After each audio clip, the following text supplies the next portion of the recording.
அவருடைய அன்பு மிகவும் பெரியதா இருக்கிறது. அவர் அன்புடைய ஈடு இணை இந்த உலகத்துல எதுவுமே இல்லை. நம்ம இந்த உலகத்துல என்னதான் நம்ம கொடுத்தாலும், என்ன காரியத்தை நம்ம விதைச்சாலும், அவருடைய அன்புக்கு நம்ம ஈடா எதுவுமே செய்ய முடியாது. நம்ம செய்வதெல்லாம் அவருக்கு ஸ்தோத்திரம் பண்றது, அவருக்கு விசுவாசமா இருக்கிறது. அவருடைய அன்பை நினைத்து ஒவ்வொரு நாளும் நம்ம நன்றி செலுத்திக் கொண்டே இருக்கணும். அவருடைய மனசு எவ்வளவு பெரியதா இருக்குது பாருங்க.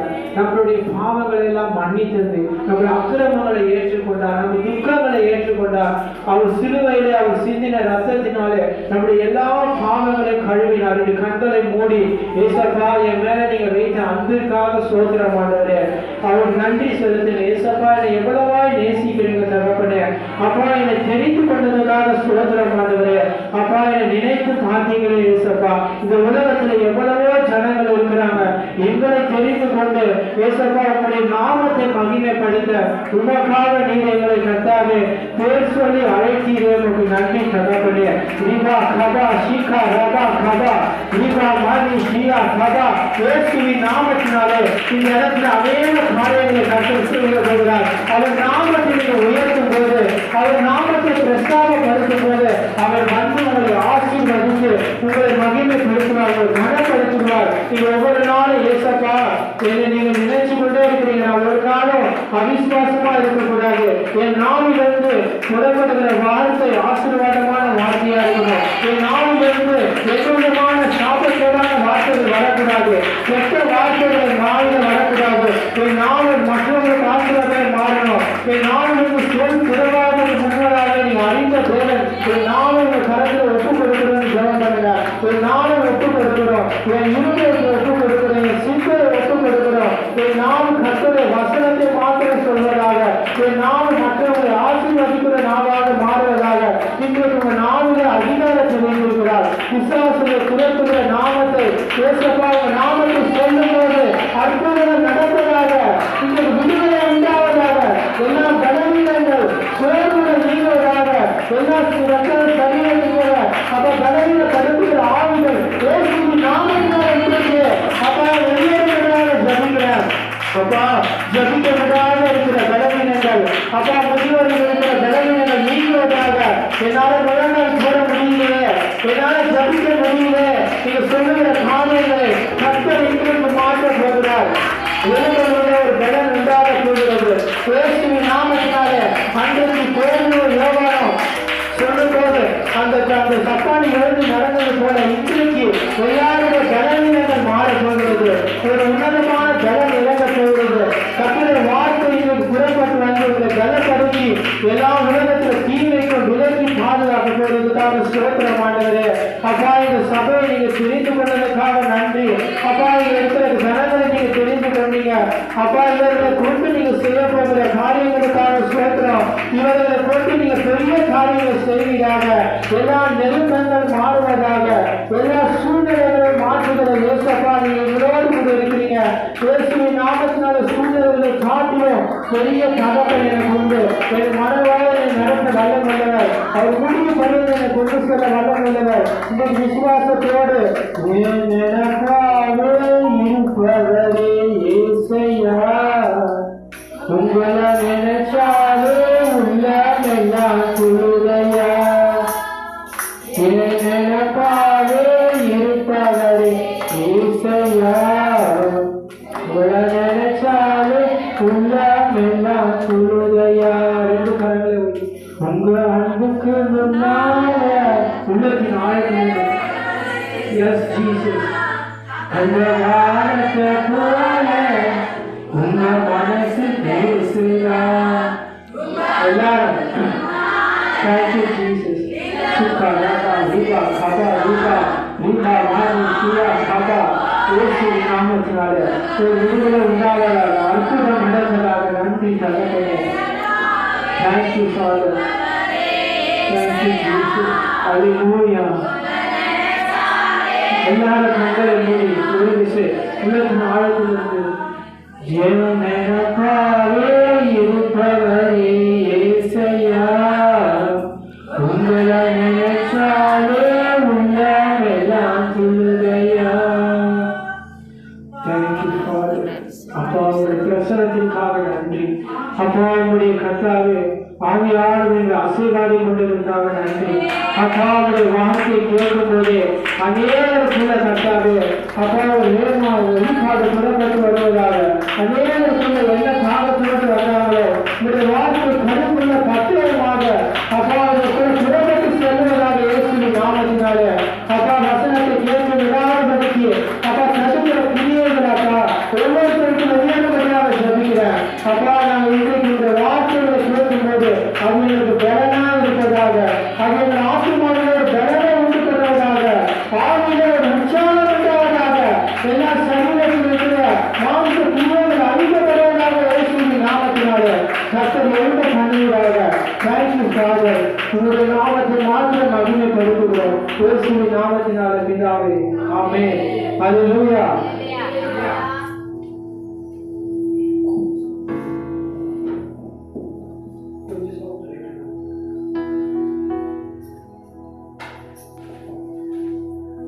ஹல்லேலூயா. நம்ம எடுத்துக்கலாம் 2 தெசலோனிக்கர் 3வது அதிகாரத்துல 3-5 வசனம் வாசிக்கலாம். 2 தெசலோனிக்கர் 3வது அதிகாரத்துல 3-5 வசனம். கர்த்தரோ உண்மையுள்ளவர், அவர்களை ஸ்திரப்படுத்துவார், தீமையின்றி விலக்கி காத்துக் கொள்வார். மேலும் நாங்கள் கட்டளையிடுகிறவைகளை நீங்கள் செய்து வருகிறீர்கள் என்று இனிமேலும் செய்வீர்கள் என்றும் உங்களை குறித்து கர்த்தருக்குள் நம்பிக்கையாய் இருக்கிறோம். கர்த்தர் உங்கள் இருதயங்களை தேவனை பற்றும் அன்புக்கும் கிறிஸ்துவின் பொறுமைக்கும் நேராக நடத்துவாராக. ஆமென். ஆமென். கர்த்தரோ உண்மையுள்ளவர். அப்ப அவர் உண்மையுள்ள தேவனா இருக்கிறார். அவர் இடத்துல பாத்தீங்கன்னா பொய் கிடையாது, பொய்யுரையாத தேவன் சொல்லிட்டு வசனம் சொல்லுது. அப்போ அவர் உண்மை உள்ளவரா இருந்து உங்களை ஸ்திரப்படுத்தி தீமை நின்று விலங்கி காத்துக் கொள்வார்.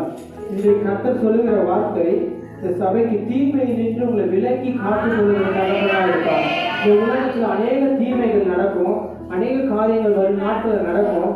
ஆனாலும் கர்த்தருடைய பிள்ளைகளை அவர் தீமை நின்று விலக்கி காக்கிறது இல்லாம அவர்களை சீர்படுத்தி ஸ்திரப்படுத்துவார். கர்த்தருக்குள்ள அந்த வைராக்கியங்களை எழுப்ப பண்ணுவார்.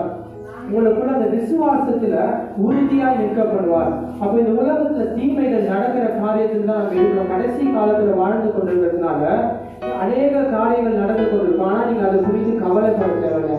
தேவனுடைய கரம் உங்களை நடத்தும். ஏன்னா அவர் உண்மையுள்ள தேவனா இருக்கிறதுனால நம்மளே அவர் உண்மையுள்ளவர்களாய் மாற்றுவார். ஆமென். கர்த்தர் உங்களை இருதயத்தை தேவனை பற்றும் அன்புக்கும் கிறிஸ்துவின் பொறுமைக்கும் நேராய் நடத்துவாராக. அந்த நேரத்தில் பாத்தீங்கன்னா அந்த உலகத்தில் இருக்கிற ஜனங்கள்லாம் அந்த மாதிரி சூழ்நிலைகள் நடக்கும்போது அவர்கள் இருதயத்துல பொறுமை இருக்காது. அவர் தேவன் மேல இருக்கிற அந்த அன்பு, அவங்களுக்குள்ள இருக்கிற அந்த நம்பிக்கை இழந்து போகிற சூழ்நிலைக்குள்ளாக போவார்கள். ஆனா கர்த்தருடைய பிள்ளைகள் எப்படியா நடத்தப்படுவார்கள்னா தேவனுடைய அன்பினால நடத்தப்படுவார்கள். ஆமென். ஒவ்வொரு நாளும் உங்களுக்குள்ள தேவனுடைய அன்பு பெருகும் போதுதான் நம்மளுக்குள்ள பொறுமைக்கு நேராக நடக்க முடியும். இப்ப இன்னைக்கு கர்த்தருடைய பிள்ளைகளுக்கு ரொம்ப பொறுமை வேணும். ஜெபம் பண்றதுக்கு பொறுமை வேணும், வேத வசனத்தை வாசிக்கிறதுக்கு பொறுமை வேணும், கர்த்தரை துதிக்கிறதுக்கு பொறுமை வேணும். நம்ம அவசரமா செய்யும் போது அந்த இடத்துல அந்த காரியம் வாய்க்காம போயிடும். அப்போ தேவனுடைய பிள்ளைகளுக்கு முக்கியமா நம்ம தேவனை பற்றி கொள்ளணும், நான் தேவனை பற்றி கொண்டு நடக்கணும், தேவனுக்கு பிரியமாய் வாழணும்னா நம்ம பொறுமையை முதலாவது கையாளணும். அப்ப இன்னைக்கு பொறுமையோடு நம்ம எந்த காரியத்தை செய்தாலும் கர்த்தர் அதுல நேர்த்தியாய் நடத்துவார். ஆமென். அப்போ உங்க இருதயத்தை தேவனை பற்றும் அன்புக்கு நேராய் இயேசு கிறிஸ்து நடத்தணும்னா நம்மளுக்கு முதலாவது தேவன் சொல்லுகிறதை கவனிக்க தெரியும். முதலாவது நம்ம தேவனுடைய வசனத்தை கவனிக்கணும், அடுத்து அதை சத்தமா வாசிக்கணும், அடுத்து அதை தியானம் பண்ணணும்.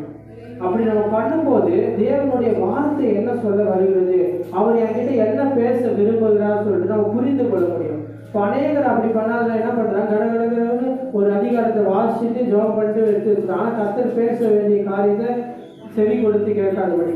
அப்போ இருந்து நம்ம இந்த சபையில இருக்கிற பிள்ளைகள் உட்கார்ந்து பொறுமையா நேரத்தை எடுத்து தேவனுடைய அன்பை நினைத்து அவரை பற்றி கொள்ளும்படியாக வேதத்தை வாசிக்கிறோம். அப்படியே பொறுமையா நிறுத்தி நிதானமா நம்ம ஒரு வசனத்தை வாசிக்கும் போது அவர் வரும் காரியங்களை உங்களுக்கு தெரியப்படுத்துவார். உலகத்துல நடக்கிற காரியங்களை குறித்து, தீமைகளை குறித்து நம்ம இருதயம் கலங்காதபடிக்கு கர்த்தர் பாதுகாத்துக் கொள்வார். ஏன்னா ஏனென்றால் நம்ம விசேஷித்தவர்களா இருக்கிறோம் தேவனுடைய பார்வையில். அப்போ நம்ம சாதாரணமானவர்கள் கிடையாது. உலக பிரகாரமான ஜனங்களை போல அவர்களை போல நாளைக்கு நான் என்ன பண்ண போறேன், என் தேவைகளை எப்படி சந்திக்க போறேன், இந்த காரியம் எப்படி நடக்கும், நம்ம கேள்வி கேட்க வேண்டிய அவசியம் இல்லை. தேவன் எல்லாவற்றையும் நம்ம கரங்களில் கொடுத்துருக்கார், வாக்குத்தத்தம் பண்ணியிருக்கிறார். அதை நம்ம விசுவாசித்து அதை நம்ம அறிக்கை செய்து ஜெபம் பண்ணும்போது கர்த்தர் நிறைவேற்றுவார். அப்போ எந்த ஒரு காரியத்தையும் நம்ம பிரயாசப்படாம பெற்றுக்கொள்ள முடியாது. அதை நம்ம முதலாவது தேவனுடைய வசனத்தை வாசிக்கணும், அந்த வாக்குத்தத்தங்களை அறிக்கை செய்யணும். அடுத்து பார்த்தீங்கன்னா அந்த வசனங்களை தியானிக்கணும். தியானிக்கிறது பார்த்தீங்கன்னா ஒரு இந்த வார்த்தையில ஏசப்பா என்னதான் என் கூட பேச விரும்புகிறார், கர்த்தர் என்ன சொல்ல விரும்புகிறார், முதலாவது லிசன் பண்ணதுக்கு நம்ம சிந்தனை ஒரு வாட்டி நம்ம ஒருமனப்படுத்தணும் தேவ சமூகத்துல. ஏன்னா அவர் உண்மையுள்ள தேவனா இருக்கிறார், அவர் எல்லாருக்கும் கர்த்தர் வெளிப்படுத்துவார். அப்ப பார்த்தீங்கன்னா அடுத்து பார்த்தீங்கன்னா லூக்கா 12:7 வசனம், உங்கள் தலையில் உள்ள மயிர்கள் எல்லாம் எண்ணப்பட்டிருக்கிறது, ஆகையால் பயப்படாதிருங்கள். அநேக அடைக்கலம் புதிர்களை பார்க்கிறீர்கள், விசேஷித்தவர்களாய் இருக்கிறீர்கள். அப்பா நீங்க விசேஷித்தவர்கள் சொல்லிட்டு வசனம் சொல்லுகிறது. அப்போ நம்ம இந்த உலகத்துல நடக்கிற காரியங்கள் சம்பவிப்பவர்களை குறித்து நம்ம கவலைப்பட தேவையில்லை. இன்றைக்கு அநேகர் கவலைப்படுறாங்க, என் எதிர்காலம் எப்படி இருக்கும், என் ஃபியூச்சர் எப்படி இருக்கும், எனக்கு என்னோட படிப்பு எப்படியா நடக்கும், எனக்கு எப்படி திருமண காரியம் வாய்க்கும், எப்படி இது நடக்கும், எனக்கு இந்த கடன் தேவை எப்படி சந்திக்கப்படும், அநேக காரியங்கள் யோசிக்கிறாங்க. ஆனால் கர்த்தர் என்ன சொல்றாருன்னா, உங்கள் தலையில் உள்ள மயிலெல்லாம் எண்ணப்பட்டிருக்கிறது, ஆனால் பயப்படாதீர்கள். அப்போ நம்ம ஒரு காரியத்தை குறித்து பயப்படாம கர்த்தருக்குள்ள எப்பொழுதும் திடமானதா இருக்கப்படணும், தைரியமா இருக்கணும். இப்போ ஒரு காரியம் நடக்குது பார்த்தீங்கன்னா, நாளைக்கு நம்ம ஏதாவது மீட்டிங் நடத்துகிறோம், இல்லை ஒரு இடத்துக்கு போறீங்கன்னா அது முன்பாக ஒரு மழை வருது ஏதாச்சும் வருதுன்னா உடனே என்ன சொல்லக்கூடாது, ஒன்று கேன்சல் பண்ணிடலாமா, இல்லை ஜபத்தை நிறுத்திடலாமா, இல்லை நம்ம இந்த வேலைக்காக போகிற காரியம் தடைபட்டுருமா. நம்ம முதலாவது கர்த்தர் சொன்னதை விசுவாசிக்கணும். கர்த்தர் சொன்னதை செய்கிற தேவர் நம்ம கிட்ட அவர் எதிர்பார்க்கறதுல என்னது, விசுவாசம். அப்போ விசுவாசித்தால் தான் இயேசு கிறிஸ்து செய்கிற காரியம் நம்ம வாழ்க்கையில் நடைபெறும். அப்போ விசுவாசியாதபடிக்கு பிசாசு என்ன பண்ணுவான், பயப்படுகிற சூழ்நிலைகளை தேசத்தில் செய்வோம். ஆனால் அதெல்லாம் நம்ம பார்க்காதபடிக்கு கர்த்தர் சொன்னதை மாத்திரம் நம்ம நம்பணும்.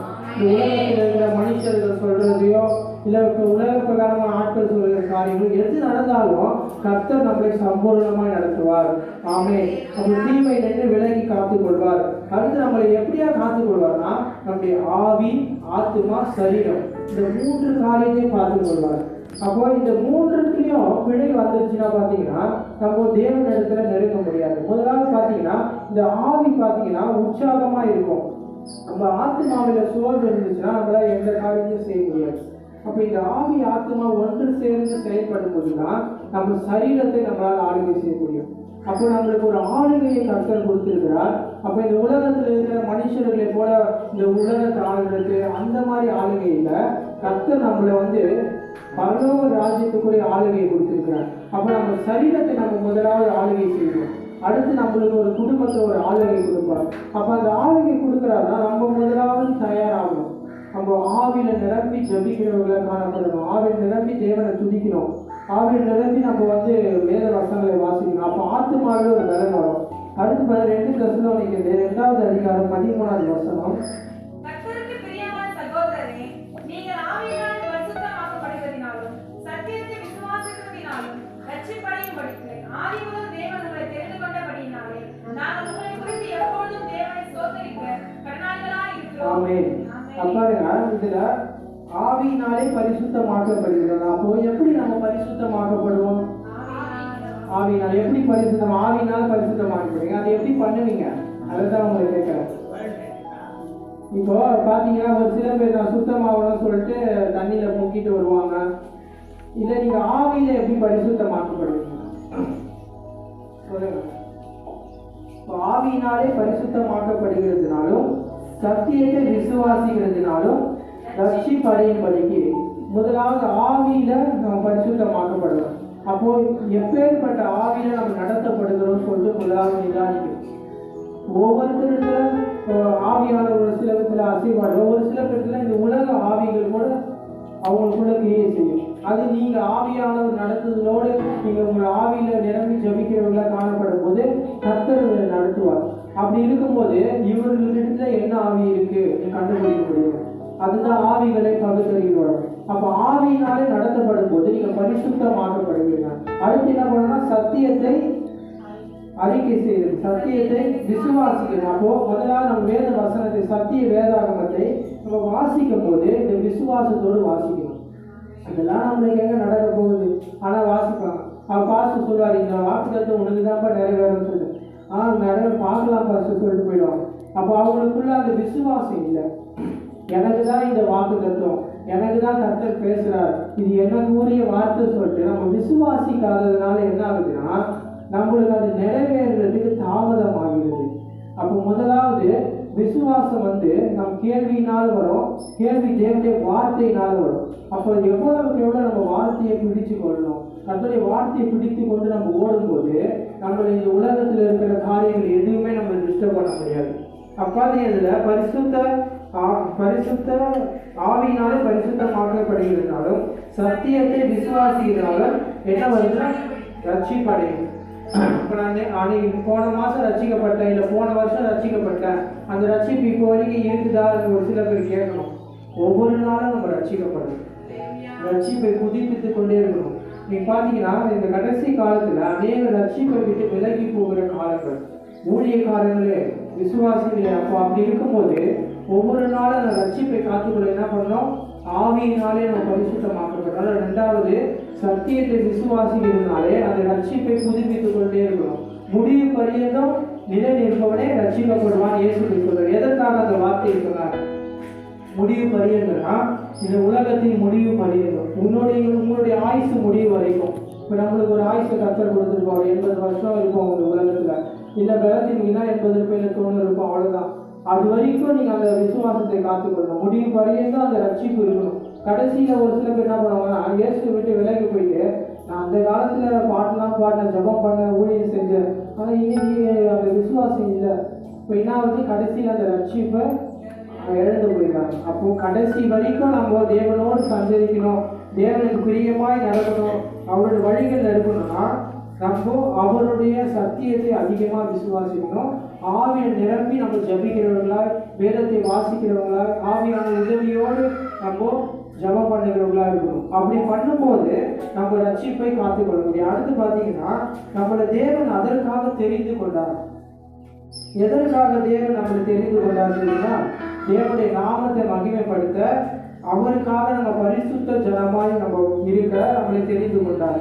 அதுக்காக நம்ம என்ன பண்றோம்னா தேவனை ஸ்தோத்தரிக்க கடனாளிகளா இருக்கணும். அப்போ இந்த உலகத்துல அநேக பேர் கடன் வாங்கிட்டோன்னா யார் அவங்க கடன்காரங்க, கடன் வாங்கினவங்க கடன் கொடுத்தவங்களுக்கு அடிமைன்னு சொல்லப்படுறது. அதே மாதிரி இயேசுவுக்கு அடிமைகளா இருக்கு. எப்படி ஸ்தோத்திரம் பண்றதுக்கு அடிமைகளா இருக்கிறோம். நம்ம ஒவ்வொரு நாளும் ஸ்தோத்திரம் பண்றதுக்கு கடமை. இன்னைக்கு பார்த்தீங்கன்னா அநேக பேர் ஸ்தோத்திரமே வராது, தேங்க்ஸ் சொல்றது வராது. அநேக பேர்கிட்ட தேங்க்ஸ் சொல்லுவாங்க. ஆனால் இயேசப்பா கிட்ட போயிட்டு இன்னைக்கு இந்த நாளை காண செய்ததுக்காக ஸ்தோத்திரம் ஆண்டவரே, கர்த்தர் இன்றைக்கு எனக்கு விழிப்பு கொடுத்தார், இன்றைக்கு கொடுத்த ஆதாரத்துக்காக ஸ்தோத்திரம் ஆண்டவரே, எனக்கு கொடுத்த பலனுக்காக ஸ்தோத்திரம், எனக்கு கொடுத்த ஆரோக்கியத்துக்காக நன்றி, என்னை ஆசீர்வாதத்துக்காக ஸ்தோத்திரம். அநேக பேர் இந்த உலகத்துல சாப்பாடு கூட இல்லாமல் இருக்கு, ஆனால் கர்த்தர் நம்மளுக்கு திருப்தியாக போஷிக்கிறார், தேவைகளை தருகிறார். இதுவரை நான் படிக்க வச்சதுக்காக ஸ்தோத்திரம். அப்படியே ஒவ்வொரு நாளும் நம்ம ஸ்தோத்திரம் சொல்லும் போது தேவனுடைய நாமத்தை மகிமைப்படுத்துகிறார். ஆமே. அடுத்து பார்த்தீங்கன்னா இந்த பூமியில நான் உயிரோடு இருப்பதுக்கு காரணம் என்ன தெரியுங்களா? இந்த பூமியில போய் வச்சிருக்கிறதுக்கு ஆண்டவர் ஒரு நோக்கம் வச்சிருக்கிறார். எதற்காக வச்சிருக்கிறார்? எதற்காக? அநேக பேர் எல்லாருமே துதிக்கிறது, இந்த உலகத்தை எல்லாரையும் ஆண்டவர் வச்சிருக்கிறாரு. எதற்காக கர்த்தர் இந்த பூமியில நம்மளை வச்சிருக்கிறாருன்னா அவரை அறிவதற்காக தான். இயேசுவை அறிந்து கொள்ளணும், கடவுளை அறிந்து கொள்ளணும். கடவுள் எப்படிப்பட்டவர், இயேசு கிறிஸ்து எப்படிப்பட்டவர், கடவுள் எப்படியா நம்மளை நேசிக்கிறார், அவருடைய அன்பு எப்படிப்பட்டது, அவர் எதற்காக இந்த பூமிக்கு வந்தார், அவரை அறிகிற அந்த அறிவினால் நிரப்பப்படணும். அதை வசனம் சொல்ற, அவரை அறிகிற அறிவினால் நிரப்பப்படணும், இன்னும் அவரை அறிந்து கொள்ளணும்.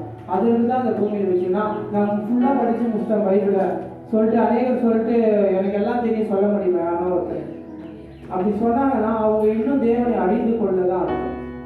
நீங்க எத்தனை வாட்டி வேதத்தை படிச்சு முடிச்சாலும், எத்தனை வருஷம் படிச்சாலும், ஒவ்வொரு நாளும் வெளிப்பாடுகளை கொடுப்பார், ஒவ்வொரு நாளும் அவருக்கு அறிகிற அறிவை கொடுப்பார். கொடுப்பார். நம்ம இன்னும் அவரை அறிந்து கொள்ள டீப்பா போனோம்னு வச்சுக்கோங்க, நம்ம முற்றுமா தேடிட்டோம்னா பரலோகத்துக்கு கூட்டு போயிடுவார். ஆமென். அப்போ அந்த மாதிரி யாருமே போக முடியாது. இந்த பூமியில இருக்கிற வரைக்கும் நம்ம பரிசுத்தப்படுத்தி கொண்டே இருக்கணும். தேவனை அறிகிற அந்த அறிவில வளர்ந்து கொண்டே இருக்கணும். இப்போ கூட நீங்க உட்காந்துருந்தீங்கன்னா அந்த சத்தியத்தை அறிந்து கொள்ளணும் தான் நீங்க காத்திருக்கீங்க. அப்போ அந்த சத்தியத்தை நீங்க அறியும் போது சத்தியம் உங்களை ஒவ்வொரு நாளும் விடுதலை ஆகிட்டே இருக்கும். இந்த உலகத்துல இருக்கிற பிசாசு என்ன பண்ணுவான்? கட்ட பார்ப்பான். கத்தர் விடுதலை கொடுத்து கொண்டே இருப்பார். அப்ப நம்ம எதற்கும் அடிமையானவர்கள் இல்லை, ஏசப்பாக்கு மாத்திரம் ஸ்தோத்திரம் பண்றதுக்கு நம்ம கடனாளிகளா இருக்கிறோம். ஆமென். அது 2 தெசலோனிக்கேயர் 3வது அதிகாரத்துல 13வது வசனத்திலிருந்து 14. சகோதரரே, நீங்கள் நன்மை செய்வதிலே சோர்ந்து போகாமல் இருங்கள். ஆமென். ஹல்லேலூயா.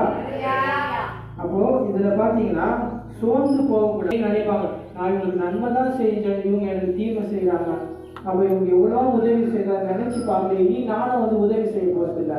அநேக பேரோட மைண்ட் தாட்ட அந்த மாதிரி பிசாசு மாத்திடுறாங்க. இன்னைக்கு அநேக பேர் நான் எவ்வளவோ உதவி செஞ்சிருக்கிறேன், இவங்க அதை நினைச்சே பார்க்கல, எனக்கு என்னை பத்தி தப்பா பேசுறாங்க.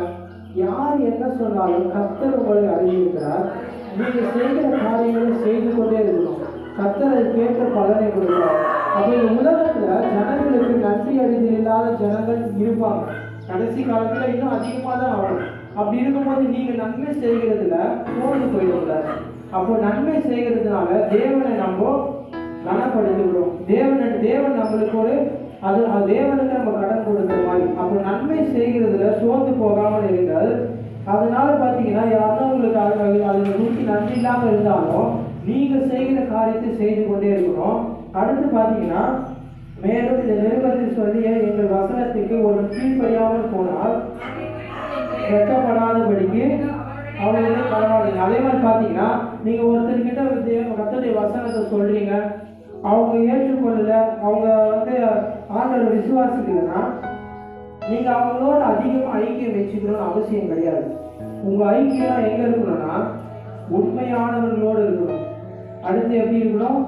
பரிசுத்தவான்களோடு இருக்கணும், சபை பிள்ளைகளோடு இருக்கணும், ஜபிக்கிறவர்களோடு உங்க ஐக்கியம் இருக்கணும். அப்படியே நம்மளுடைய ஐக்கியம் இருக்கும்போது கர்த்தர் நம்மளே உண்மையுள்ளவர்களாக மாற்றுவார். ஆமென். அப்போ நம்ம அப்படிப்பட்டவர்களோடு நம்ம ஒரு ஐக்கியத்தை வச்சுக்கணும். எல்லாரோடையும் பேசலாம், எல்லாரோடையும் பழகலாம். ஐக்கியன்றது வேற. ஐக்கியம்னா என்னது? அவங்களோடு உட்கார்ந்து அவங்களோடு ஜபம் பண்றது, அவங்களோடு வெளியே போறது, அவங்களோடு ஒரு உறவு போல இருக்கிறது. சகோதரருக்கு அதான் ஒரு ஐக்கியம். ஆனா இயேசு கிறிஸ்துவ நம்மளோடு கூட ஒரு ஐக்கியத்தை வைத்துக் கொள்ள விரும்புகிறார். அப்போ அப்படியே வந்து நம்ம இந்த உலக பிரகாரம் மனுஷர்கள், அப்போ தேவனை அறியாதவர்கள், இயேசுவை விசுவாசிக்கிறாதவர்கள், அந்த வசனத்தை நம்பாதவங்களோட அதிகமா நம்ம வந்து கலவக்கூடாது. அப்ப அதனால என்ன ஆகும்னா உங்களுக்குள்ள ஒரு அவிசுவாசம் வரும். தேவனை அதிகமா நீங்க அறிந்து கொள்ள விடாதபடிக்கு இந்த உலகத்தின் காரியத்தை உங்களை அதிகமா உள்ள வந்து உங்களை தேவனை விட்டு பிரிக்கிறதுக்கு நேரிடும். அதனால நம்ம ஜாக்கிரதையா இருக்கணும். அடுத்து பாத்தீங்கன்னா அவனை சத்துருவாக எண்ணாதபடிக்கு அவனுக்கு நீ ஒரு சில நேரத்துல கர்த்தருடைய வசனத்தை சொல்லி புத்தி சொல்லலாம். அதுக்கு அவங்களை வெறுக்கவும் கூடாது. எல்லா இடத்துலயும் அன்பா இருக்கணும். அதே சமயம் நீங்க எப்படி ரட்சிப்பை காத்துக்கொள்ளணும், உங்க பரிசுத்தத்தை காத்துக்கொள்ளணும், அதுலயும் கவனமா இருக்கணும். அடுத்து பாத்தீங்கன்னா அவங்களுக்காக ஜெபம் பண்ணணும். அந்த நபர் ரட்சிக்கப்படணும், அவங்க இயேசுவை ஏற்றுக்கொள்ளணும், அவர்களும் வந்து என்ன போல ஆண்டவர் ஆலயத்தில் வந்து தொழுது கொள்வர்களா மாறணும், அவங்களுக்கு குடும்பம் ஆசீர்வதிக்கப்படணும், அவங்க தேவைகள் சந்திக்கப்படணும். அதற்காக நீ ஜபிக்கணும். அடுத்து பார்த்தீங்கன்னா சமாதானத்தை கர்த்தருக்காக எப்பொழுதும் சகல விதத்திலும் உங்களுக்கு சமாதானத்தை தந்தது வருங்க. அப்ப இப்படி பண்றதுனால உங்க இருதயத்துல ஒரு சமாதானம் வரும். இப்போ இன்றைக்கு பார்த்தீங்கன்னா நீங்க நன்மை தான் என்னதான் நன்மை செஞ்சுட்டு அவங்க அதை நினைச்சு பார்க்காதப்போ உங்க இருதயத்துல ஒரு சமாதானம் வராது. அந்த நேரத்தில் என்ன ஆகுனா அவங்ககிட்ட எதிர்பார்ப்பீங்க, அவங்க வந்து நம்மளுக்கு அதுக்கேற்ற மாதிரி நடந்துக்கணும், அவங்க வந்து தப்பா பேசக்கூடாதுன்னு சொல்லி அது மாதிரி பண்ணிட்டு போறீங்க. என்ன ஆகுனா அவங்க மேல ஒரு கசப்பு வந்துடும். இப்போ அந்த கசப்பான வைராக்கியம் கோபம் வைத்திருந்தோம்னா நம்ம பண்ண ஒரு ராஜ்யத்துக்குள்ளே பிரவேசிக்க முடியாது. கர்த்தர் சொல்றாரு, நீங்க என்னதான் ஜெபம் பண்ணாலும் கர்த்தருக்கு பிரியமான பலிகளை செலுத்தினாலும் நம்ம பரலோகத்துக்கு போக முதலாவது நம்ம ஆவியினால பரிசுத்தமாக்கப்படணும். அந்த வசனத்தை அறிவில நம்ம அதிகமா வளரும் போது கர்த்தர் ஒரு சமாதானத்தை கொடுத்து நடத்துவார். அடுத்து பார்த்தீங்கன்னா அது 1 தெசலோனிக்கேயர் 5வது அதிகாரத்துல 2:5 வசனம். இரவிலே திருடன் வருகிற விதமாய் கர்த்தருடைய நாள் வருமென்று நீங்களே நன்கு அறிந்திருக்கிறீர்கள். சமாதானமும் சௌக்கியமும் உண்டென்று அவர்கள் சொல்லும்போது கர்ப்பவதியானவருக்கு வேதனை வருகிறது போல அழிவு சடிதியாய் சகோதரரே, இந்த நாள் திருடனை போல உங்களை பிடித்துக் கொள்ளத்தக்கதாக நீங்கள் அந்தகாரத்தில் இருக்கிறவர்கள் அல்லவே. நீங்கள் எல்லாரும் வெளிச்சத்தின் பிள்ளைகளும் பகலின் பிள்ளைகளுமாய் இருக்கிறீர்கள். நாம் இரவுக்கும் இருளுக்கும் உள்ளானவர்கள் அல்லவே. பாருங்க, இயேசுடைய வருகை நம்ம எதிர்பார்க்காத நேரத்துல வரும். ஒரு திருடன் வரும்போது அவன் வருவான் நம்ம நினைச்சு பார்த்துருக்கோமா?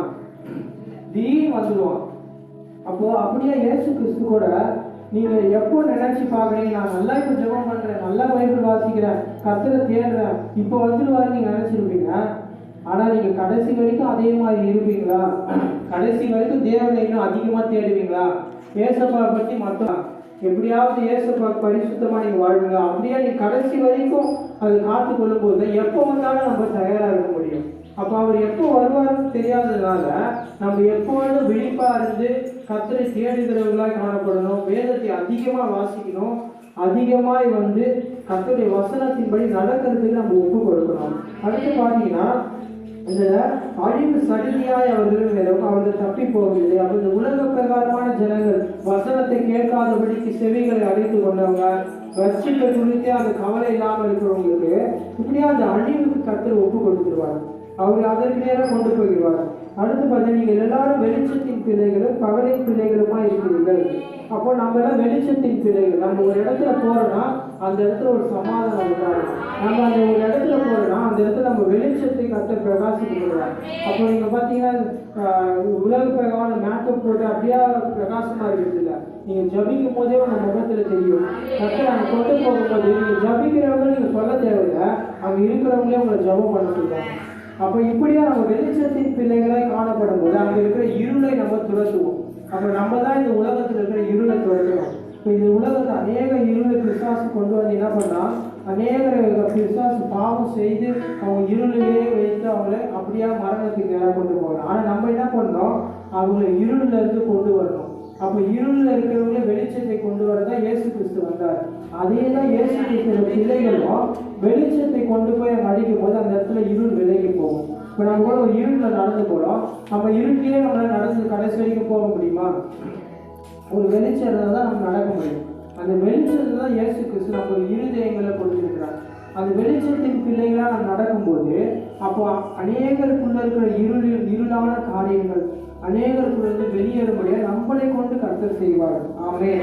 அடுத்து பார்த்தீங்கன்னா 1 தீமோத்தேயு 6வது அதிகாரம் 11-12 வசனம்.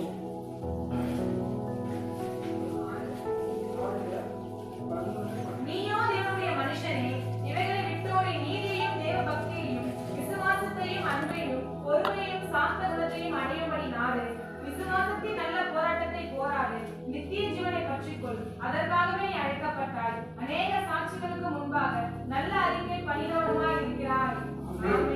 தீமோத்தேயுக்கு பவுல் இப்படியா சொல்றாரு, நீயோ தேவனுடைய மனுஷன். இவைகளை பார்த்தனா உலகத்துல முன்னாடி வசனம் போட்டிருக்கோம். பண ஆசை, அப்புறம் எல்லாத்தையும் வேறா இருக்கிறது, உலக ஆசை, உலக பொருள் சேர்க்கிறது எல்லாமே நீங்க கர்த்தர் கொடுப்பாரு, எல்லாமே. ஆனா அதை காட்டிலும் ஏசப்பாவை அதிகமா நேசிக்கணும். ஒரு மனுஷனுக்கு ஆஸ்தியும் பொருளும் அதிகமா வந்துச்சுன்னா அவன் கண்களுக்குள்ள அது மாதிரி கவனம் போயிடும் சொல்லிதான் கர்த்தர் அந்த வார்த்தையை சொல்றாரு. அதுக்கு நீங்க உங்களுக்கு ஆசீர்வதிக்கவே கூடாதுன்னு கிடையாது.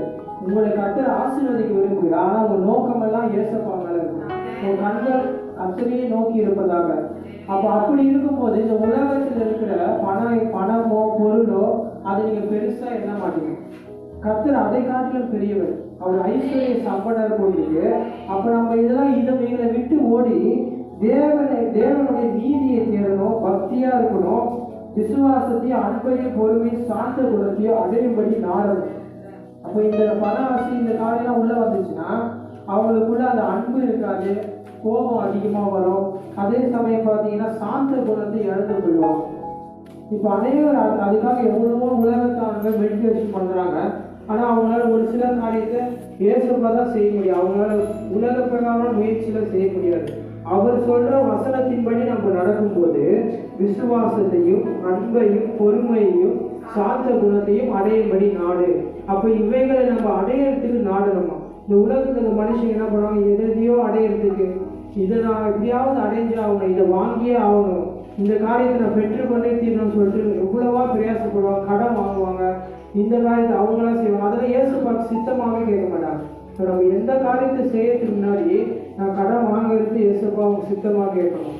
அவர் என்ன சொல்வாரு, பொறுமையா இருந்து சொல்வாரு. ஆனால் நம்ம என்ன பண்ணுவோம், அவசரப்பட்டு போய் கை நீக்குவோம். ஆனால் பொறுமையா அவர் சொல்றதை கேட்கும்போது உங்களுக்கு கடன் வாங்காதபடி கடன் கொடுக்கிறவர்களா கருத்து வைப்பாங்க.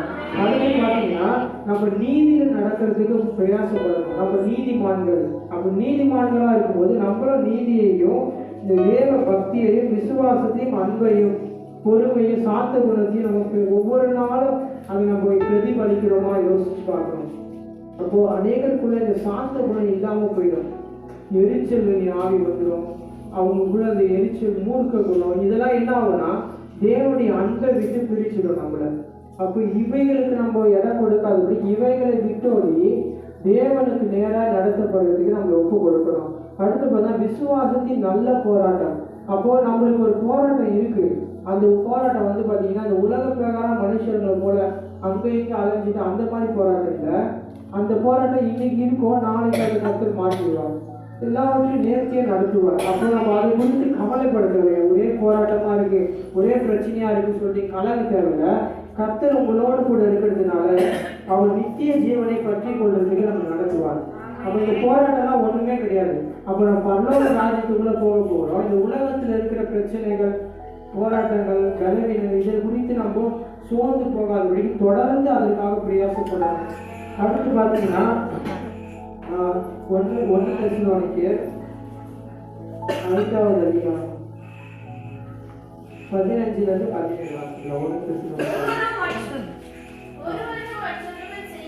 ஒருவனும் மற்றவங்க செய்ய தீமை செய்யாதபடிக்கு. அப்போ நான் தீமை செய்ய நானும் தீமை செய்வேன் தான் நம்ம ஒரு சில பேர் நினைப்பாங்க. அவங்க என்ன திட்டாங்க, நானும் திட்ட போறேன்.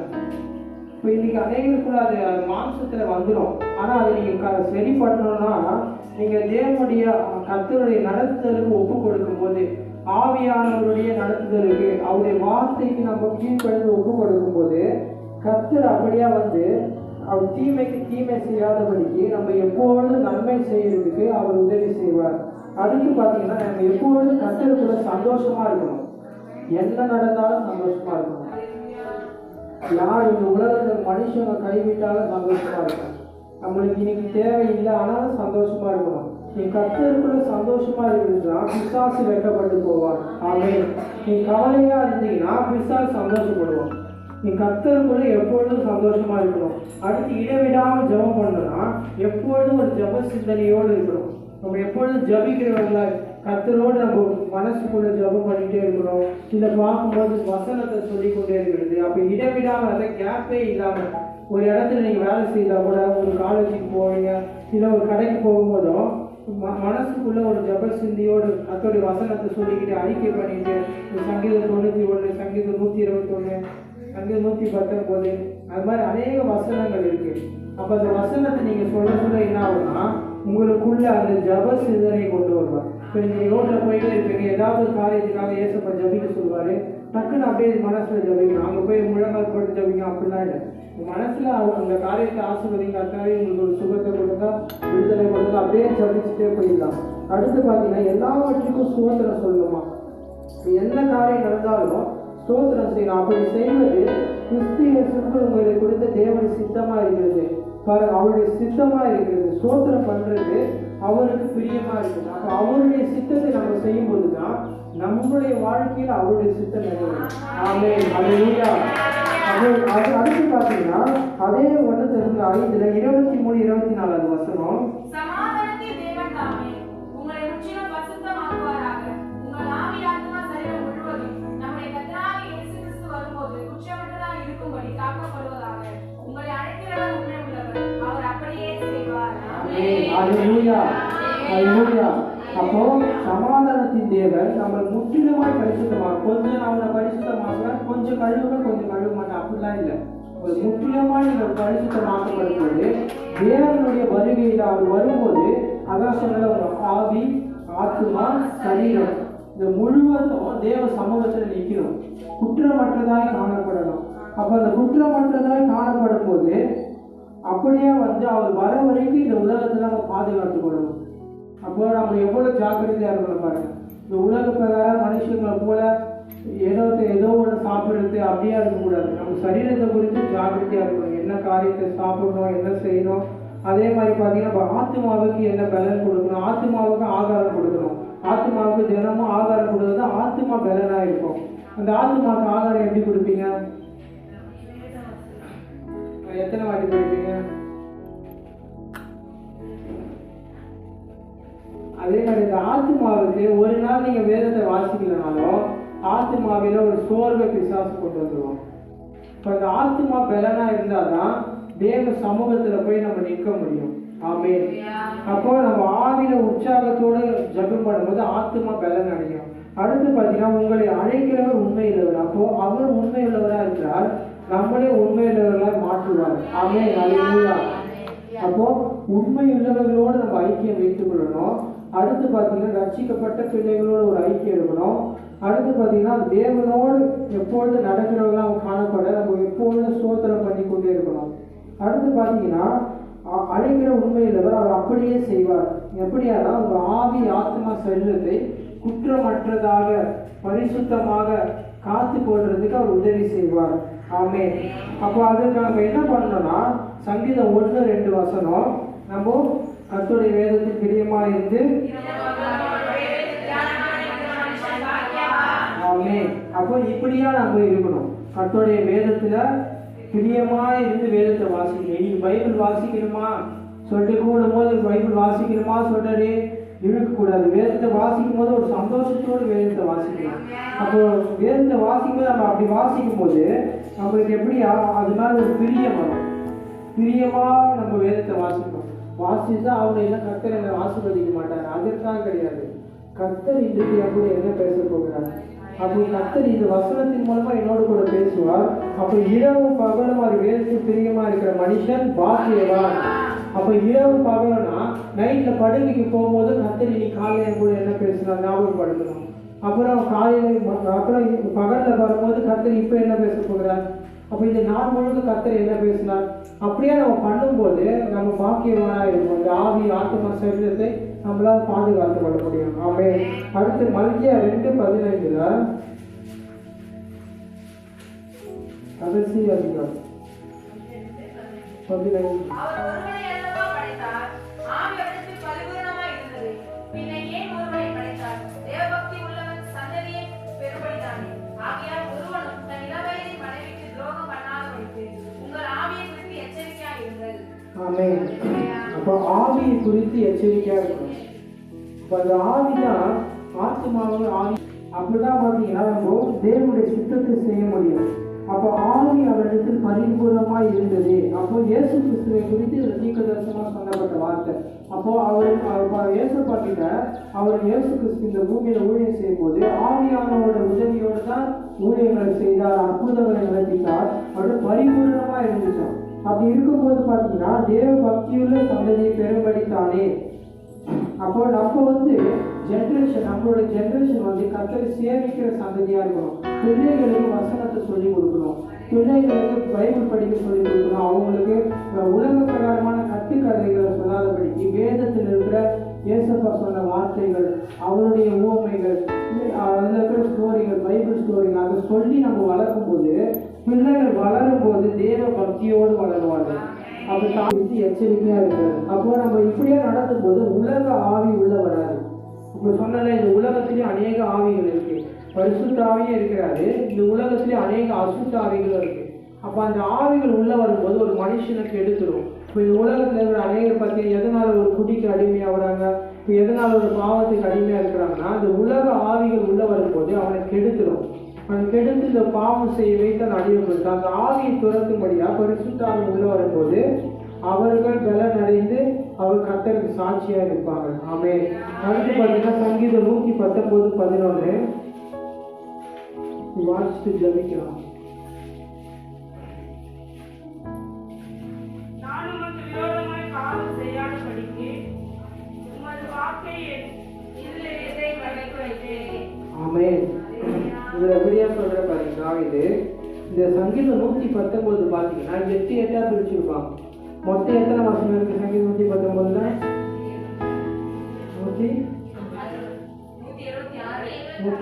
இந்த 176 வசனத்தையும் 8 பிரிச்சு இதுல ஃபுல்லா ஆத்துமாவில தேவனை நன்றி செலுத்துறது தான் சங்கீதம் 119. அது குறித்து நம்ம ஒரு நாள் தியானம் பண்ணிக்கலாம். அப்போ பார்த்தீங்கன்னா இதில் ஒவ்வொரு நாள் ஹெட்டிங் போட்டிருக்கோம். எப்படி ஆத்துமாவில் தேவனுக்கு நன்றி சொல்றது.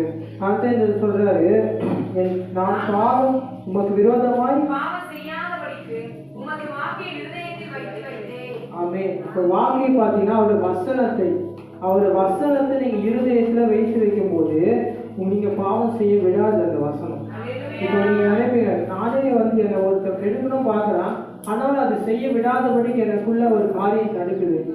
அப்போ நீங்க உங்களுக்குள்ள வார்த்தை இருந்துச்சுன்னா, அதிகமான வசனம் உங்களுக்குள்ள இருந்துச்சுன்னா, அது உங்களை பாவம் செய்யாதபடிக்கு உங்களை தடுக்கும். அதற்காக தான் சொல்றது, தினமும் பைபிளை வாசிக்கணும். நான் போன மாசம் வாசிச்சேன், வாரம் சர்ச்சைக்கு வரும்போது தான் பைபிள் வாசிக்கிறேன்னு இல்லை, தினமும் நீங்க தேவனோடு பேசுகிற அந்த அனுபவம் வரணும். வேதத்தை வாசிக்கணும். அப்படி வாசிக்கும் போது நம்மளை கர்த்தர் இந்த தீங்குக்கு விலகி பாதுகாத்துக் கொள்வார். ஆமென். அல்லேலூயா. அடுத்து யோவான் 17:17 வசனம். யோவான் 17:17. உம்முடைய சத்தியத்தினாலே அவர்களை பரிசுத்தமாக்கும், உம்முடைய வசனமே சத்தியம். ஆமென். அப்போ சத்தியத்தை அறிவீர்கள், சத்தியம் உங்களை விடுதலையாகும். அப்போ நம்மளுக்கு ஒவ்வொரு நாளும் அந்த சத்தியத்தை அறிகிறது அறிவீர்கள். உங்களுடைய சத்தியத்தினாலே அவர்களை பரிசுத்தமாக்கும். ஆண்டவரே, உங்களுடைய சத்தியத்தினாலே என்னை பரிசுத்தமாக்கும். சொல்லுங்க ஆண்டவரே, உங்களுடைய சத்தியத்தினாலே என்னை பரிசுத்தமாக்கும். ஆமென். அல்லேலூயா. அப்போ உங்களுடைய வசனமே சத்தியம். அப்போ சத்தியம்னா என்னன்னு யாருன்னா கேட்டாங்கன்னா, கர்த்தருடைய வார்த்தை தான் சத்தியம். அநேக பேர் கிட்ட போய் சொன்ன வச்சுக்கோ, சத்தியம்னா என்னன்னு கேட்பாங்க உலக பிரகாரமான ஆட்கள். அப்போ இந்த சத்திய ஆவியாகிய அந்த ஆவியானவர் தான் சகல சத்தியத்திற்குள் நம்ம நடத்துவார். அல்லேலூயா. அப்போ அந்த ஆவியானவரை நம்ம ஒவ்வொரு நாளும் பிடித்து கொள்ளணும். அந்த ஆவியானவரோட உதவியோடு நம்ம வேதங்களை 4:7-8 வசனம். அது சங்கீதம் 91. தேவன் நம்மை அசுத்தத்துக்கல்ல, பரிசுத்தத்திற்கே அழைத்திருக்கிறார்.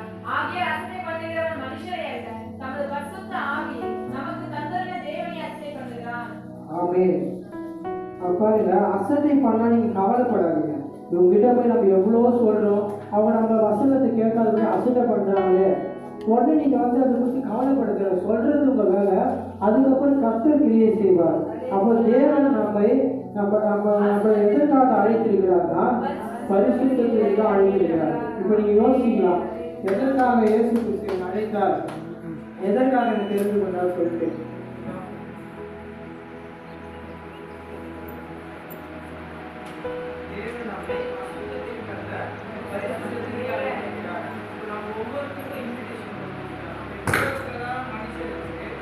அநேகருக்கு இன்னைக்கு எதற்காக அழைச்சாங்க, இப்போ ஒரு கல்யாணத்துக்கு உங்களை கூப்பிடுறாங்க, ஒரு இன்விடேஷன் கொடுத்து அழைப்பாங்க, நீங்க அங்க வரணும், இதுல கலந்துக்கணும், எங்களை வாழ்த்தணும் சொல்லிட்டு.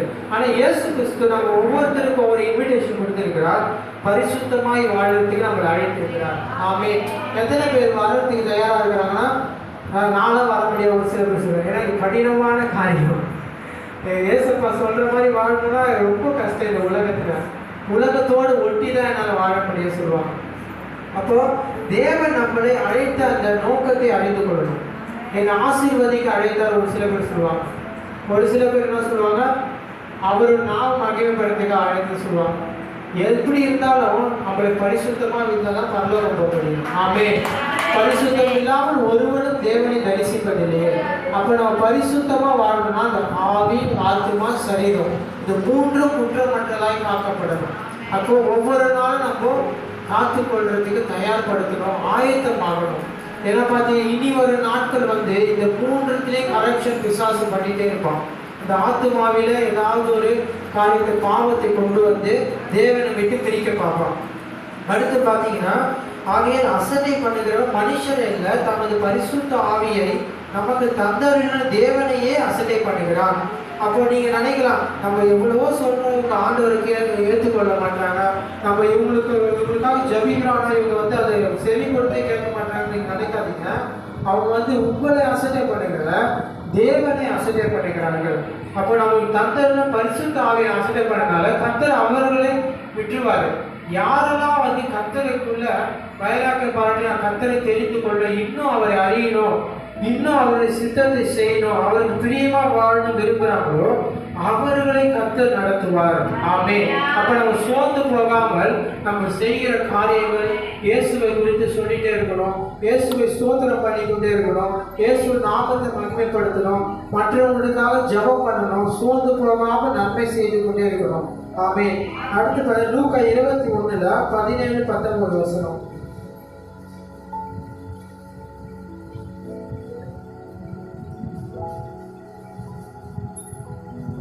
என் நாமத்தின் நிமித்தம் எல்லாராலும் பகைக்கப்படுவீர்கள். ஆனாலும் உங்கள் தலைவலிக்கு ஒன்றாலும் அழியாது. 21 லூக்கா 21 17-19 அதெல்லாம் போட்டிருக்கீங்களா? உங்கள் பொறுமையினால் உங்கள் ஆத்துமாவை பொறுமையினால் ஆத்துமாக்களை காத்துக் கொள்ளுங்கள். 17-19 நாமத்தின் நிமித்தம் எல்லாராலும் பகைக்கப்படுவீர்கள். இப்போ நீங்கள் இயேசுவுக்கு சாட்சியாக வாழ்றீங்கன்னா, நான் மற்றவங்க நன்மை செய்கிறேன், ஆனால் அவங்க என்னை பகைக்கிறாங்க, எனக்கு விரோதமாக பேசுகிறாங்க, அதனால நீங்கள் கவலைப்பட தேவையில்லை. உங்கள் தலையில் உள்ள மயிரெல்லாம் ஒன்றாகிலும் உங்கள் தலையில் உள்ள மயிரில் ஒன்றிலும் அழியாது. ஒரு பொறுமையினால் திரும்பவும் சொல்றாங்க, பொறுமையினால். இன்னைக்கு அநேகருக்குள்ள அந்த பொறுமை இல்லாததுனால்தான் தேவனுடைய சத்தத்தை கேட்க முடியல. நீங்க தேவ சத்தத்தை கேட்கணும், ஏசப்பா என் கூட இன்னைக்கு பேசுற காரியத்தை நான் கேட்கணும்னா நீங்க பொறுமையோடு தேவ சமூகத்துல காத்து இருக்கணும். இந்த காத்திருந்து ஜபிக்கிற அந்த ஜபம் பார்த்தீங்கன்னா வல்லமையிலதான் இருக்கும். அப்போ உங்க பொறுமையினால ஆத்துமாக்களை காத்து கொள்ளுங்கள். பொறுமை இழந்ததுன்னா ஆத்துமாவில பாவம் வந்துடும். அப்போ பொறுமையினால நம்ம ஆத்துமாவை காத்துக் கொள்ளும் பொழுதுதான் நம்ம தேவனுடைய சுத்தத்தை நிறைவேற்ற முடியும். இந்த கடைசி காலத்துல அதிகமாக நம்மளுக்கு பொறுமை வேணும். அநேக காரியங்கள் இனி ஒரு நாட்கள் நடக்கலாம். இந்த சபையோட பெயர் என்ன சொல்லுங்க? இயேசுவின் அக்கினி எழுப்புதல் ஜபவி. அப்ப இந்த சபைக்கு எழுப்புதலுக்கு ஒரு பங்கு இருக்குது. இந்த சபையை கொண்டு கர்த்தர் இந்த சுத்தி இருக்கிற பகுதியில ஒரு எழுப்புதலை கட்டளையிடுவார். அவர் நோக்கம் வைத்திருக்கிறார். அப்ப எழுப்புதலுக்காக தெரிந்து கொள்ளப்பட்ட இந்த சபையினால கர்த்தர் இந்த சபையை கொண்டு வருகிற நாட்கள்ல இந்த பகுதியில கர்த்தர் ஒரு எழுப்புதலை கட்டளையிடுவார். அப்ப நம்ம எழுப்புதலின் காலத்துக்குள்ளதான் கடந்து போய் கொண்டிருக்கோம். அது இன்னும் நிறைவாய் பரவணும். அநேக இடத்துல அது பரவணும். அப்படி பரவும் போது அநேக தேவ வசனத்தினால் நிறைந்திருப்பார்கள். நீங்க போயிட்டு வசனத்தை சொல்லணும் அவசியம் இல்லை. நீங்க பேசும்போதே அந்த இடத்துல ஆவியானவர் இறங்குவார். அநேகர் அபிஷேகத்தை நிரப்பப்படுவார்கள். அநேக தேவனுக்கு சாட்சியாக எழுப்புவார்கள். ஆமென். லாஸ்ட் வசனம் ஜபிக்கிறோம். சங்கீதம் 121:5.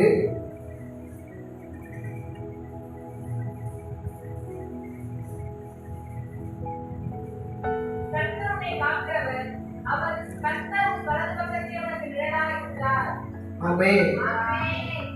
கர்த்தர் உங்களை காக்கிறவர், அவர் உன் வலது பக்கத்தில் நிழலாய் இருக்கிறார். இந்த சங்கீதம் 121 பார்த்தீங்கன்னா அதிகமாய் தியானம் பண்ணலாம், அறிக்கை செய்யலாம். அதுல மொத்தமே 8 வசனம் தான் இருக்குங்க. 8 வசனம் தான் இருக்கு. கர்த்தர் உன்னை காக்கிறவர். அப்போ உலகத்துல நடக்கிற தீமைக்கு இந்த சபையை விலக்கி பாதுகாப்பார். உங்கள் குடும்பங்களை, உங்கள் சந்ததிகளை கர்த்தர் பாதுகாப்பார். அப்போ எல்லா தீமைக்கும் விலக்கி பாதுகாப்பார். அப்போ நம்ம பயப்பட தேவையில்லை, கலங்க தேவையில்லை. உலகத்துல என்ன சம்பவித்தாலும் நம்ம தேவனை ஸ்தோத்திரித்துக் கொண்டே இருக்கிறோம், தேவனுக்காக எழுப்பி கொண்டே இருக்கிறோம், பரிசுத்தமாகிக் கொண்டே இருக்கிறோம், இன்னும் தேவனை அறிந்து கொண்டே இருக்கணும். இப்ப நம்ம எழுதி ஜெபம் பண்ணலாம். ஒரு விசை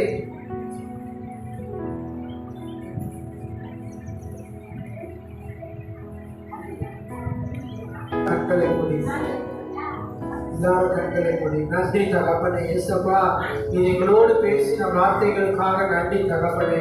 அப்பா, என்னுடைய ஆவி, ஆத்மா, சரீரம் நீங்க வரும்போது குற்றமற்றதாக பாதுகாக்கப்பட ஒப்பு கொடுக்கிறோம். நாங்கள் இன்னும் உண்மை அறியணும் தகப்பனே, இன்னும் உங்ககிட்ட சேரணும் தகப்பனே.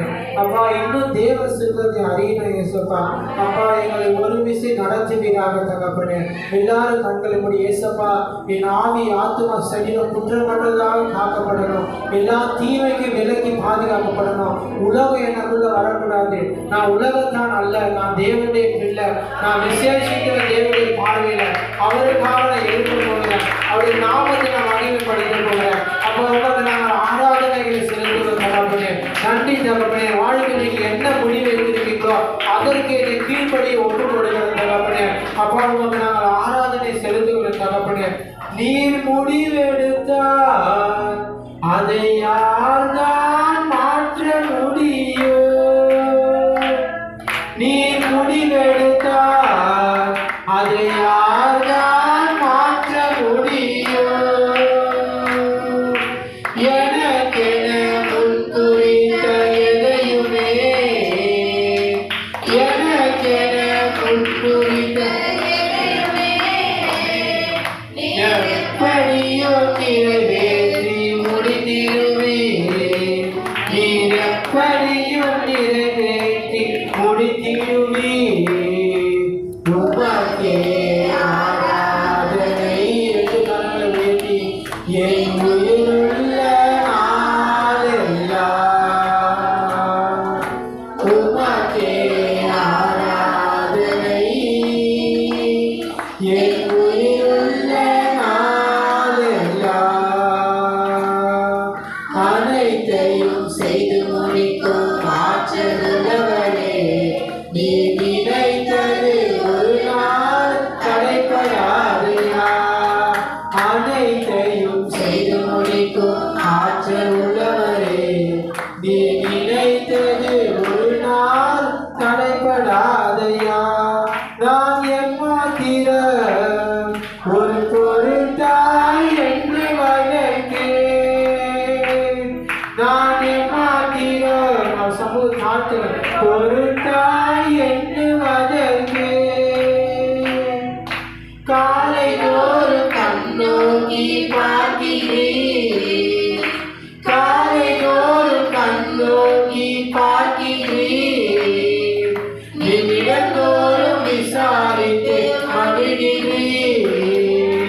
நிமிடந்தோறும் விசாரித்து மகிழ்கிறேன். கரங்களை உயர்த்தி உமக்கே ஆராதனை. என் உயிருள்ள நாளெல்லாம் உமக்கே ஆராதனை. என் உயிருள்ள நாளெல்லாம் என்னை புடமிட்டார் நான் பொன்னாக புடங்கிடுவேன். நான் புடமிட்டார் நான் பொன்னாக துலங்கிடுவேன். நான் போகும் பாதைகளை அறிந்தவரே, நான் போகும் பாதைகளை அறிந்தவரே, உந்தன் சொல்லை உணவு போல காத்துக் கொண்டே, உந்தன் சொல்லை உணவு போல காத்துக் கொண்டே. உமக்கே ஆராதனை. என் உயிருள்ள நாளெல்லாம் உமக்கே ஆராதனை. என் உயிருள்ள நாளெல்லாம் அனைத்தையும் செய்து முடிக்கும் ஆற்றல் உள்ளவரே, நீ நினைத்தது ஒரு நாள் தடைபடாதையா? அனைத்தையும் செய்து முடிக்கும் ஆற்றல் உள்ளவரே, நீ நினைத்தது ஒரு நாள் தடைபடாதையா? ஆராதனை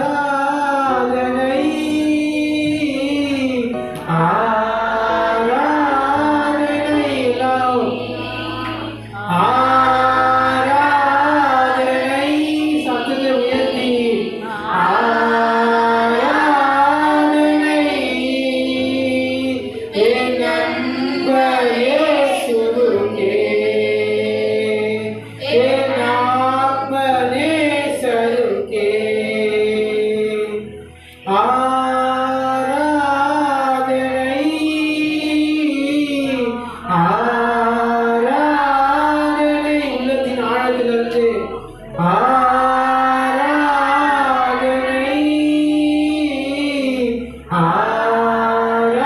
ஆராதனை. என் நண்பர் இயேசுவுக்கே, என் ஆத்ம நேசருக்கே விலையேற பெற்ற உன் ரத்தத்தால் விடுதலை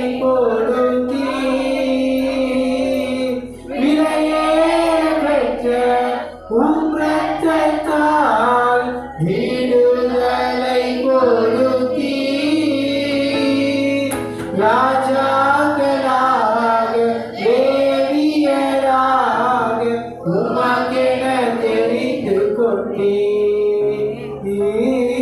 ராஜாக்களாக லேவியராக உமக்கென தெரிந்து கொண்டீர். கரங்களை உயர்த்தி ஆராதனை